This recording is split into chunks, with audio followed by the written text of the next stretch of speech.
नमस्कार मंडळी, मी सौ श्रेयसी कर्वे. सध्या माझ्या श्रेयसी कर्वे या यूट्यूब चॅनलच्या माध्यमातून लोककलेविषयीची माहिती आपण बघतो आहोत या ऑडिओमधनं. त्यातला हा भाग 7वा. काल आपण लोकनाट्याविषयीची काही माहिती बघत होतो. त्यातलीच आणखी काही माहिती आजच्या या ऑडिओमध्ये आपण बघूया. काल आपण बघितलं की लोकनाट्य हे त्याची वैशिष्ट्य म्हणजे एकदम सरळ साधं असं हे नाटक आहे. मंडळी, या लोकनाट्याची भाषासुद्धा सरळ, ठोस, सर्वांना समजेल अशी आणि साधी असते. संवाद छोटे आणि चटकदार असतात. विनोद ढोबळ आणि सवंग असा असतो. कथानक पौराणिक आणि ऐतिहासिक, क्वचित सामाजिकसुद्धा असतं. श्रीराम आणि श्रीकृष्ण हे कोट्यावधी भारतीयांचं आदराचे विषय. स्वाभाविकच त्यांचे जीवनप्रसंग जसे काव्य, नाट्य, नृत्य, संगीतामध्ये येतात तसे ते लोकनाट्यामध्ये सुद्धा येतात. उत्तर भारतामध्ये रामभक्तीचा प्रसार रामानंदांनी केला असला तरी रामकथा घरोघर पोचवली ती गोस्वामी तुलसीदासांनी. त्यांनी काशीमध्ये सर्वप्रथम रामलीला या लोकनाट्याचा प्रयोग केला. रामलीला जशी रामाची तशी रासलीला श्रीकृष्णाची.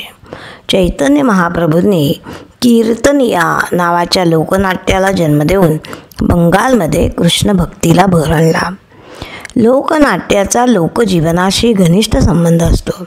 त्यामुळे सर्वसाधारण लोकांच्या उत्सवांचं, सणांचं आणि मांगलिक कार्याचं निमित्त साधून जशी लोकनाट्ये सादर केली जातात तशीच ती सुगी, वर्षाकाल, वसंतागमन या निमित्ताने सुद्धा होतात.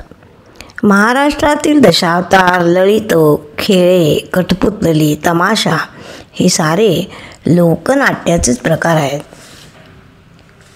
मंडळी, लोकनाट्य जसं आपण बघितलं तसाच लोकसाहित्याचा आणखीन एक प्रकार म्हणजे लोककथा. लोककथा हे लोकसाहित्याचं प्रधान असं अंग आहे. एका पिढीपासून दुसऱ्या पिढीपर्यंत मौखिक परंपरेने चालत आलेल्या गोष्टींना लोककथा असं म्हणतात. प्रत्येक समाजामध्ये अशा लोककथा प्रचलित आहेत.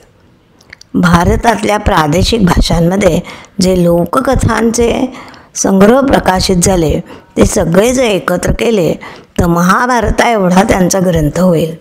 आणि ज्यांचा संग्रह अद्याप झालेला नाही अशाही असंख्य कथा आहेत, किंबहुना त्या महाभारतापेक्षा सुद्धा जास्त होतील.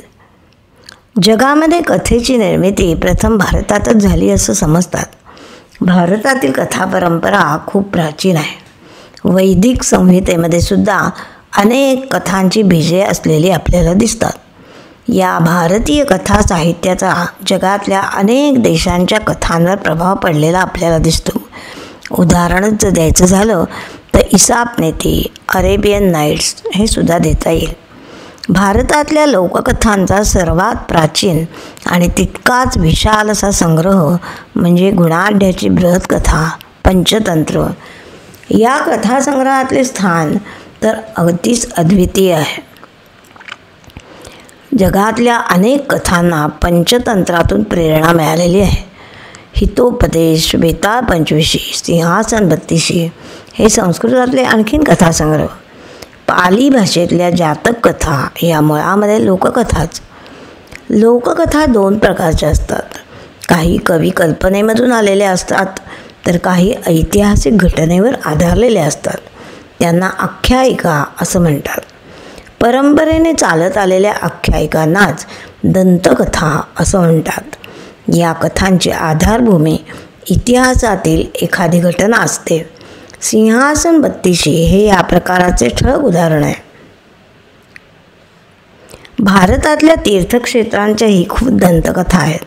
नल दमयंती, हरिश्चंद्र, शिबीराजाची गोष्ट या आणि अनेक पौराणिक कथासुद्धा आपल्याकडे आहेत. याशिवाय अद्भुत कथा असतात, परिकथा असतात, नीतिकथा असतात. एकंदरीत बघता लोककथांमध्ये विशुद्ध प्रेमाचा आविष्कार आपल्याला झालेला दिसतो. लोककल्याणाची, लोकमंगलाची इच्छा या कथांमधून व्यक्त झालेली आपल्याला दिसते. व्रतकथेच्या शेवटी असं वाक्य असतं की अमक्या तमक्याचे अमुक तमुक व्रत करून कल्याण झाले, तसे तुमचे आमचे हो. थोडक्यात या लोककथांची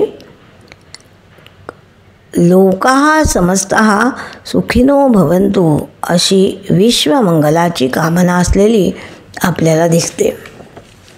अशा या लोककथा लोकजीवनाच्या बहुतेक सर्व क्षेत्रामध्ये त्यांचं दर्शन घडतं. इतके त्यांचं क्षेत्र व्यापक आहे. मनाला आनंद देणाऱ्या, समुदायाला त्यानिमित्ताने एकत्र करणाऱ्या, सामुदायिकपणे आनंद मिळवून देणाऱ्या, त्यामुळेच लोकजीवनामध्ये अतिशय महत्त्वाच्या अशा या लोककला. मंडळी, या लोककलांविषयीची ही थोडी ओळख या ऑडिओमधनं आपण करून घेतली. ही माहिती आपल्याला आवडल्यास मलाही जरूर कळवा, आपल्या मित्रमंडळींना पाठवा आणि शक्य झाल्यास माझा श्रेयसी कर्वे हा यूट्यूब चॅनल सबस्क्राईब करा. धन्यवाद. जय श्रीराम.